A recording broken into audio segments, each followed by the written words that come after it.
চপলা চঞ্চলা মেয়েটিকে বিয়ে দেওয়ার পর প্রতিবেশীরা কানাঘুষা করছিল, এই ধেড়ে মেয়ে 2 দিনও টিকবে না পরের বাড়িতে।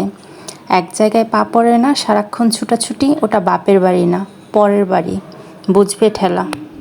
টিকে গেছে মেয়েটা, দিব্যি মানিয়েও নিয়েছে অজানা মুখগুলোর সাথে। যে মেয়েটির হাঁটা মানেই দৌড়াদৌড়ি, সে মেয়েটি আজ তার প্রতিটি পদক্ষেপ ফেলে খুব আস্তে ধীরে। ছোট ভাই বোনের সামান্য খামচিতে যে কিনা চেঁচিয়ে পুরো বাড়ি মাথায় তুলত, আজ সে দাঁতে দাঁত চেপে তার ভেতরের ছোট প্রাণটার লাথি সহ্য করে, অথচ এই লাথিগুলো কলিজায় গিয়ে বিঁধে। অতঃপর মা হয় মেয়েটি, 20টি হাড় একসঙ্গে ভাঙার যন্ত্রণা পেল মেয়েটি, অথচ সদ্য জন্ম নেওয়া নিষ্পাপ মুখটির দিকে তাকিয়ে সব ভুলে যায় মেয়েটি। মেয়েটির ঘুম মানেই মাথার জায়গায় পা আর পায়ের জায়গায় মাথা, কিন্তু আজ সে এক পা শয়ে শয়ে। যদি আবার তার সন্তানের ঘুমের ব্যাঘাত ঘটে, আসলেই আচমকা বদলে যায় এই মেয়েগুলোর স্বভাব। সে হুট করেই বদলে নিতে পারে তার চিরাচরিত অভ্যাসগুলি। মানুষ অভ্যাসের দাস, এই কথাটি এরাই ভুল প্রমাণ করে দিতে পারে।